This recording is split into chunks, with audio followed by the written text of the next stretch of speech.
c'est pas un privilège réservé aux jeunes mâles blancs qu'on fait à HEC de créer des boîtes, de faire des trucs. Alors si je peux me permettre de te donner un conseil, c'est oublie que t'as aucune chance, vas-y fonce. D'accord. Je serai à la voix de mes camarades pour vous faire passer le message. Entreprendre dans l'Ain, le podcast.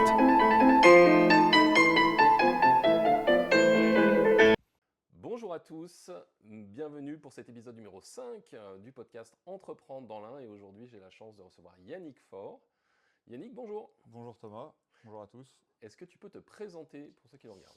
Alors je m'appelle Yannick Faure, j'habite Artemar, 38 ans. Et j'ai deux métiers, un dans les travaux publics et un autre en tant qu'entrepreneur désinsectiseur, régulateur de nuisibles. Ok, merci. Alors, donc tu nous dis que tu as deux métiers et c'est ça que je trouve super intéressant parce que finalement, j'ai pas beaucoup pour l'instant de personnes qui ont deux métiers.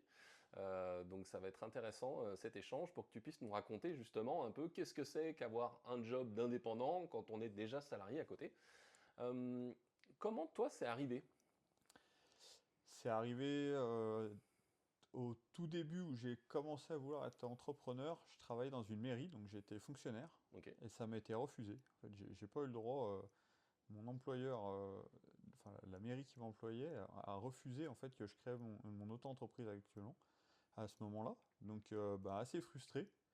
Et à ce moment-là, j'étais pas forcément orienté uniquement vers la désinsectisation. Je voulais plutôt faire du multiservice, un petit peu les travaux chez tout le monde et pouvoir filer la main à d'autres collègues entrepreneurs dans le bâtiment, voilà, de temps en temps quand ils avaient besoin d'un petit coup de main. Et donc du fait du refus de la mairie où je travaillais à ce moment-là, c'est tout resté en stand-by. Et puis le temps a fait que je suis parti travailler dans le bâtiment et les travaux publics. Et de là, j'ai relancé, l'idée est revenue à jour et j'ai lancé mon auto-entreprise où j'ai très vite abandonné les petits travaux parce que je me suis assez vite submergé avec tout ça et là, la désinsectisation est venue prendre le dessus et là, je m'éclate. Alors c'est intéressant, il y a deux choses là sur lesquelles j'ai envie de creuser. La première, c'est la partie, tu avais un employeur qui a mis un veto au fait que tu puisses te lancer en tant qu'indépendant. Donc ça, c'est intéressant parce que tout le monde ne le pense pas. D'ailleurs, des fois, on se dit, je vais m'installer comme indépendant, mais sans nécessairement réaliser, je dirais en activité complémentaire, sans réaliser que potentiellement un employeur peut émettre un veto par rapport à ça. Toi, comment ça s'est passé ? Tu leur as informé que tu souhaitais t'installer à ton compte ? Ouais, j'ai toujours été je suis toujours d'ailleurs très réglo avec mes employeurs et où il y a transparence totale. Et quand j'ai visé la mairie de mon projet, eux ont mis un veto là-dessus et ont refusé. Ok. Voilà. Donc là, à ce moment-là, un peu plus tard, tu changes de boulot, tu rentres dans le bâtiment, et là, finalement, reviens à cette idée, tu t'installes à ton compte. Et donc, au tout début, tu avais quand même encore l'idée de faire des petits travaux, Ouais. etc. Ouais, j'avais gardé la même idée au départ. Ouais. Et en fait, non, j'ai vite changé de fusil d'épaule. Je me suis déjà les petits travaux, tout ça, il y avait beaucoup de monde sur le marché, donc c'était compliqué. Ouais. Et puis il fallait être équipé avec pas mal de matériel pour répondre à toutes les demandes, tout ça. Et puis un peu la lassitude, parce que du coup ça changeait pas trop du quotidien, quoi. Oui, Le travaux c'est vrai. publics la journée, peu de travaux de bâtiment le soir et week-end. Il n'y avait pas un réel changement entre les deux, donc rien de bien intéressant du coup. Ouais. Et puis en 2-3 ans, finalement, une très forte demande qui s'est accélérée en désinsectisation. Okay. Ouais. Donc du coup, naturellement, j'ai arrêté les travaux pour me focaliser uniquement sur la désinsectisation. Ok. Aujourd'hui, si c'est pas indiscret de te poser la question, tu travailles combien de temps sur ton activité complémentaire ? Alors c'est assez variable parce que c'est un travail qui est très saisonnier. Ouais. Donc on va dire qu'il y a 3, 4, 5 mois de l'année où je travaille peu, voire pas. Ok. Voilà. Et plus les périodes, enfin, c'est un métier qui est vraiment basé sur la météo.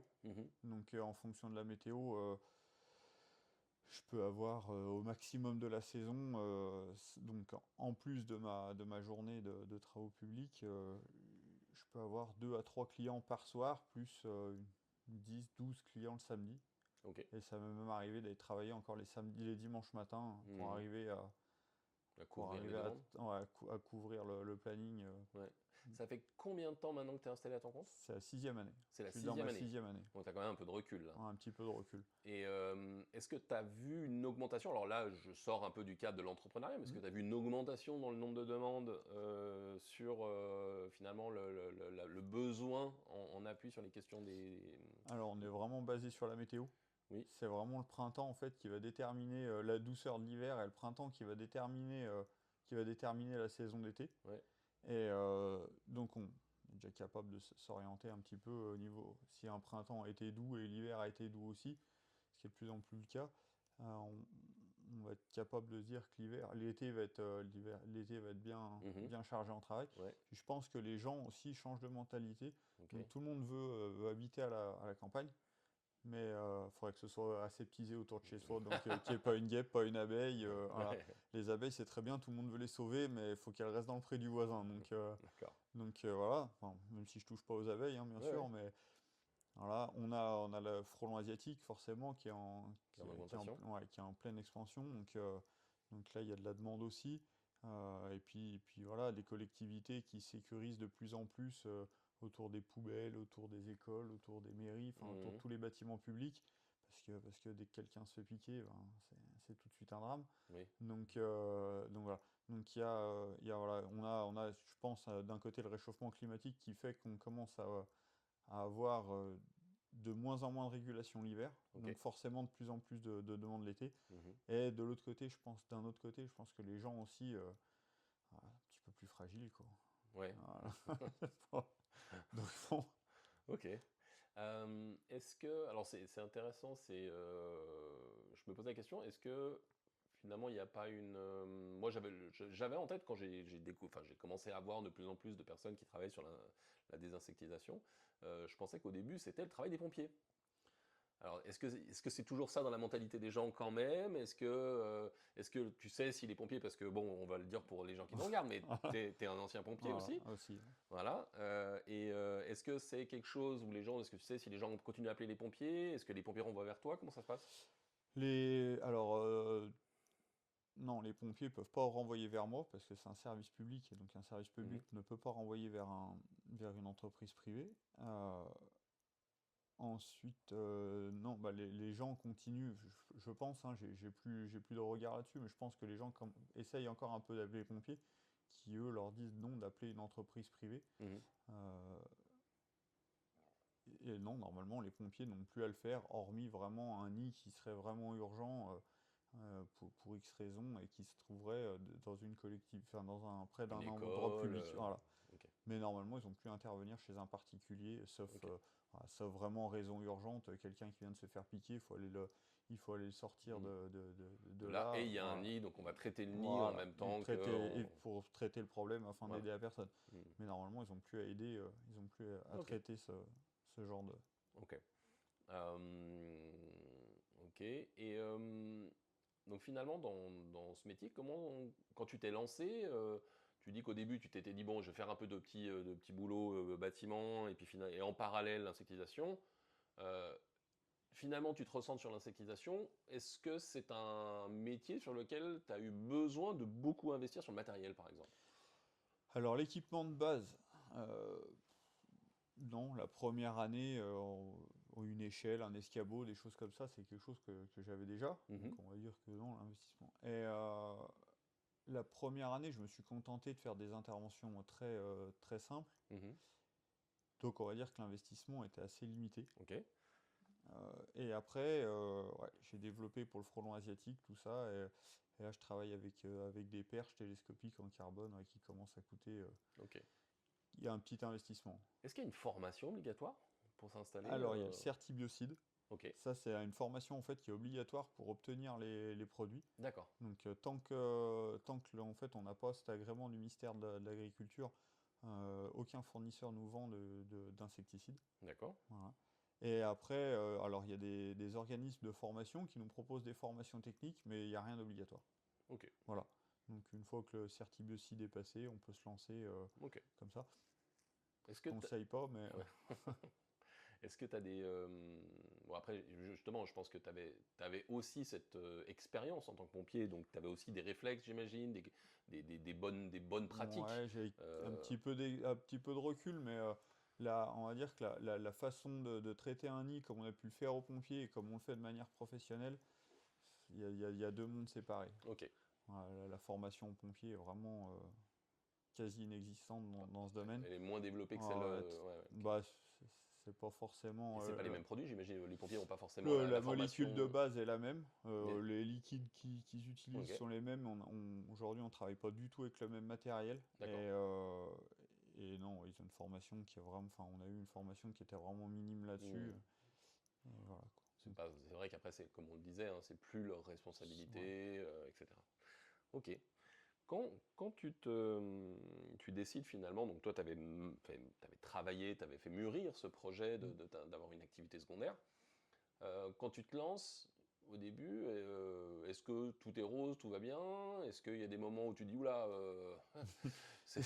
Alors, la partie création, c'était Ok, c'était un peu le flou artistique. d'accord. Je savais pas trop où j'allais. J'y suis allé vraiment étape par étape. Donc, ma déclaration URSAF, enfin, il faut que l'URSSAF était réglée. Voilà, la chambre des métiers, une fois que la chambre des métiers était réglée, voilà, j'ai pris dossier par dossier. C'est vraiment pas l'administratif, c'est vraiment pas mon point fort. Ouais, Et donc, je suis vraiment allé étape par étape. Donc, j'ai été vraiment long en fait à monter ok. à créer à créer la micro-entreprise. Et après, techniquement, non, une fois que j'ai été lancé, pas peur, on y aller, quoi. C'est pas Ouais, un petit peu de pub, mais sans vraiment beaucoup de bouche à oreille. ouais, c'est le principe. J'allais te poser la question après. Ouais, C'est principalement le bouche à oreille qui ouais, fait qu'aujourd'hui. principalement le bouche à oreille, réseaux sociaux, Ouais. Facebook, Instagram, que Oui, c'est je vrai que. maîtrise pas du tout. C'est Euh, vrai, bon, en même temps, j'ai envie de dire, je sais même pas si tu as besoin, parce que la dernière fois, je vois régulièrement des messages de Ah, j'ai un nid de frelons chez moi, qui je peux appeler? Et les gens dessous, Yannick, Yannick, Yannick. ouais, bah, j'ai l'avantage d'être un peu seul dans le coin. Ouais. Voilà, d'être un peu connu aussi. Mhm. Voilà, je suis natif d'ici. Donc bon, je connais pas mal de monde. Ouais. Donc le bouche à oreille, pour moi, c'est Ok. vraiment le pilier de la communication, quoi. Ok. C'est vraiment ce qui m'a, Ouais. c'est vraiment ce qui m'a fait connaître, quoi. Ok. Et est-ce qu'il y a quand même des moments où tu as été confronté à des difficultés dans ce processus d'entrepreneur, dans le fait d'être à ton compte? Quels ont été les moments où tu t'es dit, waouh, Les, ouais, des difficultés ou des moments plus. les difficultés, je trouve que c'est qu'il n'y a pas grand monde qui nous prévient. Enfin, on peut pas nous prévenir non plus, mais au début, on se lance, il n'y a pas grand-chose, on se fait connaître, et là, tout arrive d'un coup. Et là, Alors c'est quoi? Tout arrive d'un coup. bah, C'est quoi le tout? tout le travail arrive d'un coup. Ouais. Et là, je trouve qu'on est seul. Je pense que c'est vraiment le moment où je me suis senti seul. C'est Ok. face à mon agenda qui se Ah remplissait. ouais. Ok. Et comment on fait pour dire oui à tout le monde dans des délais à peu près raisonnables. Et là, c'est la solitude là, devant tout le monde. J'ai envie de te dire, tout le monde. Enfin, après, il y a Ouais, beaucoup après, d'entrepreneurs qui rêvent de ça. c'est un bon problème. C'est un bon C'est un bon problème. problème. C'est un bon problème, mais c'est un problème qui fait gratter la tête pendant un moment quand même. Ouais. Après, la création d'entreprise, ouais, bah, c'était pas mon point fort. Donc forcément, je me suis senti seul là-dedans aussi, malgré le fait que bon, ma femme est à son compte aussi. J'ai des collègues qui étaient dans le bâtiment qui venaient de se lancer aussi, Mhm. mais eux étaient directement dans des entreprises, donc connaissaient pas l'auto-entreprise. Donc même avec du monde autour de moi, on se sent un peu seul quand même Ouais. face à tout cette paperasse un peu qu'il y a à faire là, Ok. pendant un moment. Et aujourd'hui, il y a encore de la paperasse. Enfin, tous les ans, il y a de la paperasse. Ouais. Après, c'est quand même vachement simplifié en Mhm. auto-entreprise, hein. Ouais. Mais ouais, bah c'est le mauvais passage, quoi. Puis voilà. Est-ce que finalement, j'ai envie de dire, toi, tu restes sur des étapes assez simplifiées dans ta prestation, puisque tu vas recevoir un coup de fil d'un Mm. client, tu interviens, tu fais une facturette. En gros, je simplifie, tu me C'est ça, corriges, hein, c'est exactement ça. mais tu fais une facturette. À la fin, tu fais ta petite compta, j'imagine simplifiée aussi. Tu dois avoir quelques achats d'un côté, principalement des entrées de l'autre côté. J'imagine que les achats restent limités parce que finalement, c'est C'est t'as beaucoup ça. t'as eu un peu de matériel, mais qui vient quand même s'amortir sur le long terme, sur plusieurs années. Et grosso modo, c'est ton consommable qui est ton Mm. produit, j'imagine. de traitement, quoi. C'est ça. Ok. Et est-ce que à un moment ça t'avait traversé la tête de dire ah, je vais peut-être me trouver quelqu'un pour me faire la partie justement administration parce que c'est un truc que j'aime pas ou non parce que peut-être t'avais ta femme qui était déjà impliquée Mm. qui t'a conseillé, je sais pas. Non, non, bah, j'ai jamais pensé à sous-traiter ça. C'est mon affaire. Chacun son affaire. Ouais, ok. Non, non, je pense pas qu'elle ait le temps pour ça. Non, mais après, le plus dur, c'est de se prendre par la main et de s'y mettre, quoi. Mhm. Une fois que c'est bon, une fois que l'ordi est ouvert et qu'on se met dedans, c'est lancé, quoi. Mais Ouais. je trouve la motivation. C'est plus simple d'aller affronter un nid de frelons que l'URSSAF. Alors, sur l'URSSAF, j'entends. Il y en a beaucoup qui le disent, qu'effectivement, ils sont moins faciles à gérer que beaucoup d'autres problématiques qu'on peut avoir dans le boulot, quoi. Et qu'est-ce que tu aimes, comment tu aimerais voir évoluer ton activité professionnelle? Alors moi, je suis bien comme je suis pour le moment. Ok. J'ai pas, pour le moment, j'ai pas d'intention de développer ça au point d'en faire mon métier à plein temps et de me retrouver qu'avec un seul emploi. Peut-être à l'avenir, je sais pas. J'ai pas. On me pose régulièrement la question. Je réponds toujours à la même chose. J'ai pas, pour l'instant, ça me va bien. Mhm. J'aime bien avoir un côté, enfin deux côtés du coup, mais Mhm. un où j'arrive le matin et je vais faire mon chantier, parce que je m'éclate dans ce travail aussi. Donc voilà, je suis dehors, je suis sous la pluie, un peu physique, et le soir, il y a autre chose. Alors c'est physique aussi, mais Mhm. c'est à nous de tout organiser, c'est à moi de tout organiser. Et là, il n'y a personne pour cadrer mon affaire, et c'est à moi de faire. Et je trouve que c'est un peu mon exutoire, quoi. Ok. Voilà, c'est un peu mon exutoire, c'est mon truc où je me débrouille moi tout seul. Mhm. Donc c'est le plus compliqué, mais c'est le plus satisfaisant aussi. J'aime bien ce que tu dis là. C'est ce côté où finalement tu vis cette activité complémentaire, non pas que comme une activité complémentaire financièrement qui va te ramener Mm. un complément de salaire, mais aussi parce que c'est un temps où tu es en maîtrise de tout. Ouais, Tu es un temps pour toi finalement aussi ouais, quelque c'est part. ça. Ouais, ouais. Et est-ce que tu y vois aussi un espace, tu disais un exutoire, qu'est-ce C'est que un tu vois peu bien? mon défouloir, quoi. Ouais. Alors, je vais pas m'éterniser sur la partie travaux publics, mais c'est un métier qui est assez compliqué, et que ce soit physiquement ou des fois moralement, Mhm. c'est pas toujours évident. Et ça permet de, enfin pour moi en tout cas, ça permet de pas rentrer forcément à la maison tous les soirs, ressasser ma journée, me dire j'aurais dû faire comme ci, j'aurais fait comme ça. Mhm. Non, il y a un moment, j'ai besoin d'être concentré sur autre chose, et du coup, ça me permet d'être obligé de pas penser, de penser à ce que je suis en train de faire à ce moment-là, Oui. penser à satisfaire le client aussi parce que j'ai un devoir de résultat quand même. Et, Mhm. euh, et voilà, quoi, donc d'avoir une concentration à 200% sur ce que je suis en train de faire, pour ma sécurité aussi. Mhm. Et voilà, et puis il y a ce petit côté aussi où on a son client, on est content d'avoir rendu service, d'avoir rassuré les fois aussi, parce que les gens ont souvent peur. Donc voilà, il y a tout ce côté-là où on peut rassurer les gens, voilà, et ça fait mon exutoire. Voilà, ça fait mon, C'est ton sas un petit peu. c'est ma partie à moi, c'est tout. Voilà, avant de rentrer à la maison. Voilà. T'as des enfants, toi? Ouais, j'ai une fille qui a 12 ans. Ok. Qu'est-ce qu'elle dit quand elle sait que papa il monte sur les échelles, il va tuer les frelons à l'autre bout, au sommet des arbres et Je compagnie? suis pas sûr que je puisse dire ça en long, mais en gros, c'est tu nous en avec tes frelons. Parce que Ouais. t'en parles trop? Ou parce que t'es... Non, non, enfin, j'en parle trop. Oui, certainement. Je vais certainement les saouler avec ça, mais j'en parle. Non, je pense que c'est surtout pendant la grosse période, Ou le t'es pas manque de trop... présence. Le manque de Ouais, présence, ouais, ouais. Ouais. ouais. Ok. Et qu'est-ce qui a fait que tu as choisi l'insectisation et pas... alors, il y avait la partie bâtiment à un moment où tu pensais, mais Hmm. je sais pas, ça aurait pu...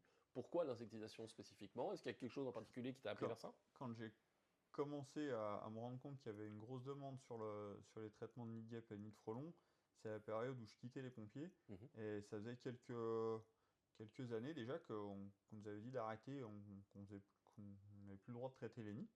Et on avait pas mal de demandes, et les gens me disaient, mais on n'a personne, quoi. Enfin, c'est bien de nous dire de nous tourner vers les pros, mais on n'a personne. Mhm. Et puis, bon, bah déjà, on va dire que j'ai pris le filon parce qu'il y avait personne dans le coin. Et puis il y a le côté aussi où on est face un peu à une partie de la nature, quoi. face à des bestioles qui ont bâti quelque chose, tout ça, et ça j'aime bien, je trouve que ça rend un peu humble, quoi, parce on est face à des bestioles qui ont bâti un super truc, qui sont toutes seules dans un coin, qui sont pas plus dangereuses qu'on pense, mais et ça je trouve que c'est ce côté sympa, quoi. Oui, j'entends bien. Alors, il y a un truc sur lequel j'ai envie de rebondir, là, c'est le côté, bah, j'ai entendu qu'il y avait un besoin et il n'était pas répondu. Ouais. Et c'est vrai que je pense que malheureusement, il y a beaucoup de gens qui se lancent dans l'entrepreneuriat sans évaluer ça. Il y en a qui se lancent dans l'entrepreneuriat parce qu'ils ont envie de faire un truc, Mm. ils savent qu'ils sont bons à faire ça, ils se disent, ben ça je sais faire, je vais le faire. Des fois ça marche, et puis des fois en fait on se retrouve au milieu d'un flot de personnes qui font la même chose, et en fait on dilue l'offre au milieu d'une demande qui elle ne grandit pas forcément à la vitesse à laquelle arrivent les professionnels, j'ai envie de dire. Mm. Euh, donc ça, c'est vrai que t'as eu le nez, j'ai envie de dire, d'observer. Peut-être que, je sais pas si tu l'as réalisé à ce moment-là, que tu étais dans ce processus, que sur le coup, est-ce que ça s'est analysé dans ta tête ou ça s'est fait naturellement? C'était un peu ouais, c'est un peu les deux qu'on voyait. Enfin, on a vite vu qu'il y avait une demande. Mhm. J'ai vite vu qu'il y avait une demande et qu'il y avait pas de réponse en face. Donc, bah, j'ai saisi l'opportunité, quoi. Ouais. J'ai saisi l'opportunité avant que ce soit quelqu'un d'autre qui la prenne. Est-ce que depuis, la concurrence, elle a augmenté? Ouais, je sais pas si on peut parler de concurrence quand même. Ouais, pas à C'est ce plus point-là. devenu des potes que C'est de la vrai. concurrence. Ouais, on quasiment tous travaillé intelligemment. Ok. Donc quand je me suis lancé, en tout cas, il y a quelqu'un, Pascal, qui est du côté de Saint-Jean-de-Chevelu, qui m'a passé un Ok. coup de fil, Ouais. avec qui on s'est très vite entendu. Ouais. Un autre collègue qui était un peu de l'autre côté d'Ambérieux. Ok. Voilà, donc il y aura assez de secteurs, Oui. ouais, bien assez de place et de monde pour chacun sans se marcher dessus. Surtout à se filer les coups de main quand il y a besoin. Mhm. Et puis là, depuis quelques temps, il y a quelqu'un qui a Belay aussi et qui fait ça en plus de son entreprise aussi. Mhm. Et voilà, je l'ai contacté naturellement pour lui tendre la main aussi Mhm. parce qu'il y a bien assez de travail pour tout le monde. Et voilà, quoi. Et quand on a même des coups de bourre, c'est bien sympa de pouvoir trouver quelqu'un. Ou quand on veut s'accorder une semaine de vacances un peu au mois d'août pour couper un Ouais. peu les ponts, savoir qu'il y a le collègue à côté qui peut répondre un peu aux urgences à notre place, Ouais. ça. Voilà. Mais oui, d'un côté, c'est oui, forcément une concurrence, Mhm. mais voilà, on sait qu'on est trois à tourner un petit peu sur Belay. Mhm. Mais c'est pas grave, c'est dans la bonne entente, on Ouais. donne tous la main. Et donc, je parle pas vraiment de concurrence, mais c'est plus des collègues. Ok. Voilà. Travaillez tous quelque part pour les mêmes clients, enfin pour Ouais. la même satisfaction et vous arrivez à fonctionner ensemble, Ouais. quoi. Non, non, ça, on marche ensemble et il n'y a y a Et pas de souci. puis comme tu disais tout à l'heure, peut-être qu'il y a aussi une augmentation des besoins. Oui. Donc ça vient aussi peut-être répondre à ça. Est-ce que toi, si tu enlevais justement les personnes de Belay, etc., est-ce que tu te sentirais débordé sur le... Alors, j'ai réduit le côté Belay, j'ai fait le choix, j'ai travaillé pendant 3 ans enfin, sous-traité pendant 3 ans pour le GDS de l'Ain Alors c'est quoi le GDS? alors c'est la gestion de départementale et sanitaire. C'est ceux D'accord. qui gèrent un peu tout ce qui est santé des bovins et Mhm. moutons, et ils ont une section apicole aussi qui gère le frelon asiatique. Ok. Donc c'était un gros dossier avec eux. J'arrivais à faire jusqu'à 80 nids de frelons asiatiques par an pour eux. Ok. Et leur organisation a changé un petit peu et on s'entendait plus trop. Ok. Donc voilà, j'ai fait le choix cette année de couper avec eux au moins pour 1 ou 2 ans. Mhm. On verra s'ils reviennent sur certaines décisions. Et du coup, non, j'ai réduit un petit peu. Et bon, ça accorde plus de temps pour le particulier. Alors oui, j'ai perdu un petit peu de masse au niveau de la quantité de nids à Mhm. traiter, mais ça me permet de retrouver des délais un petit peu plus raisonnables pour les particuliers, Ok. et c'est pas négligeable. Ok. Voilà. Est-ce que c'est indiscret de te poser la question de combien ça vaut une intervention de ta part? Alors non, c'est pas indiscret. Euh, Ça peut aller de 65 Alors je pratique au forfait, hein. Mhm. Les forfaits, j'ai des forfaits qui vont de 65 € pour un nid de guêpe, et on peut monter jusqu'à 200-250 € pour un nid de frelon asiatique suivant la hauteur où il va Ok. être.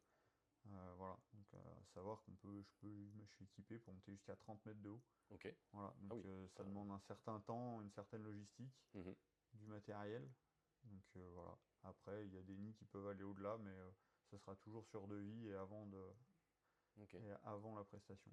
Et donc ça, c'est toujours à la charge du particulier quand il t'appelle? Est-ce qu'il y a des fois les mairies qui prennent en charge sur certaines choses? Comment ça se passe? Alors, quand le GDS, là, donc, eux subventionnent une partie, enfin, ils subventionnent le traitement des nids de frelons asiatiques. Et les dernières années arrivaient rapidement à court de budget. Ok. Donc on avait pas mal de mairies qui ont pris le relais dans le coin, Mhm. des particuliers qui financent eux-mêmes. Les mairies financent tout ce qui est tout ce qui est sur le domaine public ou dans leur bâtiment. Ok. Et puis voilà, donc non, on peut se retrouver avec plusieurs personnes qui peuvent se retrouver à payer une facture. Ok. Euh, dans tes clients, est-ce que finalement, quand tu t'es lancé par rapport à aujourd'hui, est-ce que tu dirais qu'aujourd'hui tu as la clientèle que tu pensais que tu allais avoir? Ou est-ce que oui, ça a plutôt évolué et finalement tu as, je sais pas, plus de particuliers ou plus de professionnels? Comment? Alors ça a évolué, oui, parce que quand j'ai commencé, j'avais uniquement du particulier. Ok. Et depuis les 3 dernières années, alors majoritairement du particulier quand même, mais j'ai quand même pas mal de mairies qui sont autour de chez nous, hein, Mhm. qui me font travailler. Ok. Ouais. Et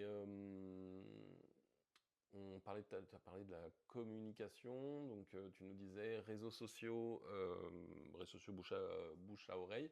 Au tout début, quand tu t'es lancé, est-ce que tu t'étais dit, bah tiens, je vais me faire des cartes de visite, je vais me faire un site internet, qu'est-ce qui t'a traversé l'esprit au Alors début? au tout début, bouche à oreille, carte de visite, on a fait le tour de tous les commerces, hein, un Ouais. peu comme tout le monde, hein. J'avais pas de page pro, enfin sur les Mhm. réseaux sociaux en tout cas. J'avais pas de page pro. Le site internet, non. Ok. Non, je suis pas assez gros. Ok. Je suis pas assez... j'ai pas... Non, j'ai pas de temps à accorder à un Oui. site internet. J'ai pas forcément envie d'allouer un budget à ça. Euh, donc non, j'ai pas de site internet. Et puis voilà. Je pense que ma communication actuelle me suffit. Ouais. Et puis voilà. On a pas mal vu, moi je trouve, enfin j'ai pas mal vu moi personnellement sur les réseaux sociaux de vidéos de gens qui traitent les nids de frelons, nids de guêpes, etc. Mm. Qu'est-ce que t'en penses? J'en pense qu'il y a du pour et du contre. Mhm. Ça va dépendre de qui le fait. Ouais, ok. Euh, non, le frelon asiatique attaque pas virulemment à chaque fois, sauf si on va l'embêter. Donc je pense que comme dans n'importe quel corps de métier, il y en a qui vont faire ça pour faire du buzz. Ouais, Euh, et d'autres le font très très bien. Voilà, ok. d'autres font voir de très bonnes choses. Mhm. Moi, j'arrive pas à filmer mon intervention en même temps que je travaille. Je suis pas, j'ai que 2 mains, j'ai pas de caméra à mettre sur moi et ça m'intéresse pas Oui, forcément de le faire. ouais, Je pourrais, mais j'ai pas forcément de temps accordé à ça. ok. Mais l'idée de ceux qui le font est bien, mais à condition de le faire comme il faut. Mhm. On voit des influenceurs, des insectiseurs qui se retrouvent attaqués par des nids de frelons asiatiques à chaque fois. Mhm. C'est pas la réalité. Ok. Bah, ça, C'est pas la réalité du tout. ok. Quel conseil tu donnes à un particulier qui, bah, voilà, qui a un nid chez lui, frelon, guêpe ou frelon européen? Bon, restez calme, ça va bien se passer. Vous Ok. m'appelez. Non, c'est pas des dinosaures. Mhm. C'est pas des dinosaures. Ils font partie de notre écosystème. On peut pas tout tuer. C'est pour ça Mhm. que j'aime bien employer le terme de régulateur de nuisibles et pas toujours des insectiseurs. Ok. C'est-à-dire qu'un nid de guêpe ou de frelon alors de frelon européen, je précise, qui ne gêne pas, Mhm. bah, on va le laisser vivre. Ils font partie de notre écosystème. Ils ont leur importance. Ouais. Et au-delà de ça, bah, si un nid vous gêne, si on est en début de saison, que vous vous sentez, protégez-vous, achetez une bombe dans le commerce et essayez de le faire vous-même. Par contre, si vous avez la moindre réticence et que un peu de peur et qu'il est en hauteur, allez pas prendre de risques, appeler un désinsectiseur. Oui. Et voilà. Oui, j'imagine que les risques principaux pour les particuliers, c'est quand on commence à vouloir aller le faire un peu en hauteur ou en haut de l'échelle, Voilà. le coup de bombe, c'est ça. l'essaim qui nous vient dessus. C'est ça. Et c'est là, ça. c'est l'accident parce qu'on chute de l'échelle plus qu'on se fait. Une Enfin, chute. au final, on se fait piquer, Mm. mais peut-être que la première erreur, c'est la chute, quoi. Et puis alors, quand on voit le nid qu'on veut traiter, encore, on sait à quoi on s'attaque. Mhm. Mais dès qu'on va commencer à essayer de traiter un nid qui va être derrière du lambris, sous une tuile, tout ça, on ne sait pas à quoi on va avoir affaire. Mhm. Et les produits qui soient professionnels ou amateurs, enfin amateurs ou en vente libre aux particuliers, en fait, c'est un produit qui va agir sur le système nerveux. Et ils savent qu'ils vont mourir, quoi. Donc, Mhm. dans le désespoir, ils vont attaquer ceux qui les attaquent. Mhm. Donc si vous avez un petit nid d'une dizaine de guêpes, eh ben, ça va suffire, il n'y a pas de problème. Mhm. Mais si vous avez un nid où il y en a une centaine ou voire plus, les conséquences ne sont pas les mêmes, quoi. Ouais, Donc toujours savoir à quoi on a affaire avant de mettre le petit coup de bombe. bien sûr. C'est quoi le plus gros nick sur lequel tu te sois confronté? Ouais, toutes les espèces, que ce soit de la guêpe ou du frelon asiatique, du frelon européen, ils ont tous des nids, ils ont tous leur record. Ouais. Je pense que le plus gros en termes de diamètre, je pense que ça doit être un nid de frelon asiatique que j'ai dû faire à la Burbanche, qui devait faire un peu plus d'1 m3. Waouh. Ouais. Ah oui, Mais 1 m3. ouais, ouais, Donc c'était les vraiment. cubes en plastique, là, Ok, un mètre par un mètre par un Il mètre, était quoi. vraiment Ah très oui, très gros. c'est Ouais. combien d'individus un nid d'1 m3? Au moment où on le traite, je pense qu'on n'a pas 4-5 000 frelons peut-être. Ah ouais. Mais c'est un nid qui a. Alors, c'est pas parce qu'il est gros enfin, qu'il est forcément dangereux. C'est un nid qui était à 22-25 mètres de haut. Mhm. Donc, Mais on est en alors, t-shirt dessous. ok, Au sommet d'un arbre, ouais, ça se fait. Alors, c'est pas bien, hein, mais au ça se fait. sommet d'un arbre. Ouais. Et il était Ouais, juste au-dessus d'un rucher, donc il a décimé les ruches d'accord. d'un apiculteur. Ouais. Mais en soi, c'est un nid où il faut mettre des moyens techniques pour l'atteindre. Il faut mettre Mhm. des perches, il faut crapahuter parce qu'il était en bord de forêt, tout ça, donc pas Mhm. accessible en voiture. Mais une fois que le matériel est mis, c'est pas des nids qui sont forcément stressants à faire. Mhm. On n'est pas en contact direct avec le nid. Ok. Il y a des nids qui peuvent être beaucoup plus petits, mais par exemple, on va se retrouver dans un endroit confiné avec le Oui, nid, dans un sous un grenier toit, par dans un exemple, grenier, voilà. voilà. Ouais. Et là, il y a beaucoup moins d'individus. Et par contre, là, on se prend une vraie attaque et là, Mhm. faut vraiment garder son sang-froid. Puis avoir confiance en celui qui a cousu la combinaison aussi. Ouais, parce que j'ai envie de dire, moi, enfin, quand j'ai vu ces vidéos, j'ai toujours un peu d'appréhension en me disant, mais c'est étanche, enfin, je veux dire, Ouais. ça doit être Bah, suffisamment épais quand ouais. même. Ouais. Non, mais on a du matériel, on a du super matériel maintenant. Le dard, il traverse quand même la combinaison. Non. Je veux dire, la combinaison empêche la traversée du dard parce Ouais. qu'elle est épaisse ou parce qu'elle est maillée. Il y a les deux. Ok, On a une épaisseur et il y a une maille 3D à l'intérieur qui fait que ça dévie quand même d'accord. le dard pendant la Mhm. piqûre. Ok, Voilà. ok.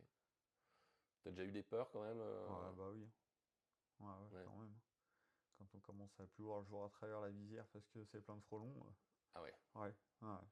Il y a 2-3 ans, je me suis retrouvé Virieu-le-Grand à gripper une cheminée pendant un quart d'heure parce que je me faisais attaquer sans cesse par du frelon asiatique. Et là, la pluie qui s'est mêlée, donc glissade sur le toit. Donc on s'accroche à la cheminée, on attend que ça passe, et puis voilà. Ok. Donc des peurs, c'est surtout des points de sécurité, quoi. Mhm. Ça permet de se remettre en question derrière, Ouais, d'amener la même intervention, de l'amener différemment la fois d'après. bien sûr. Ok. Qu'est-ce que tu dirais à quelqu'un qui a envie de se lancer dans ce métier-là? Bonne chance. Non, je lui dirais bien réfléchir, Ouais. de ne pas hésiter à se former, Mhm. de se rapprocher de collègues qui font déjà ça et peut-être faire quelques interventions avec quelqu'un hein, sous forme de stage peut-être ou Ok. d'immersion pour bien se rendre compte. Parce que autant faire un nid de guêpe quand on a les deux pieds sur terre, c'est facile si je peux dire. Et quand on se retrouve voilà, avec une bonne attaque de guêpe, même si c'était des guêpes, hein, une bonne attaque de guêpe et que c'est assez violent, voilà, il faut vraiment garder son sang-froid. Et ça, tant qu'on n'y est pas confronté à la réalité, dans la réalité, on ne peut pas le savoir.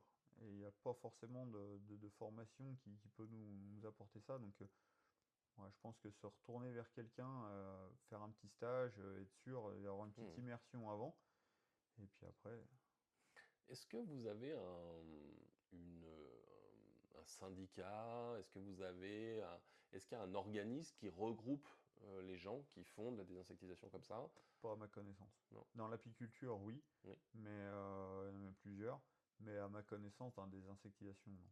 Ok. Et est-ce que les normes, elles évoluent sur ces questions-là? Hmm, Je crois Pas qu'il de ta y a connaissance. alors je me renseigne pas forcément là-dessus, mais Ok. je sais qu'on a quand même. Alors, quand dépend pour qui on veut travailler, notamment le GDS de l'Ain, quand on travaille avec eux pour le frelon asiatique, on a des chartes à respecter. D'accord. Et, bon, alors c'est des chartes de bon sens, hein, Oui. mais voilà, les produits qu'on utilise sont extrêmement polluants pour le milieu aquatique. Donc respecter une distance entre un cours d'eau ou un milieu humide et un nid. Ok. Voilà. Après, c'est du bon sens aussi, hein. On connaît les produits qu'on utilise, donc à chacun aussi d'être responsable. Pas attendre qu'on ait la petite réglementation d'imposer, quoi. Mais on n'a pas, enfin, pas à ma connaissance, il n'y a pas vraiment de réglementation. Ok. Ça devrait, il faudrait plutôt. Ouais. Peut-être que ça viendra. Ça viendra. Souvent, ce genre de choses, je pense, ça vient aussi quand il y a des incidents. C'est-à-dire que Ouais. quand il se passe un truc, on se dit, tiens, ce serait peut-être bien qu'on se regroupe et puis qu'on puisse défendre nos intérêts ou essayer de structurer le métier pour éviter qu'il y ait des mecs qui s'installent justement avec zéro compétence et qui fassent des bêtises, quoi. Ok. Eh ben, très bien. Est-ce que tu as une dernière chose que tu aimerais partager à ceux qui nous écoutent? Non, pas forcément. Très bien. Eh ben, Yannick, je te remercie. Merci à toi. Et puis pour ceux qui nous suivent, eh ben, rendez-vous pour l'épisode 6. À bientôt sur tous les réseaux comme d'habitude. Merci.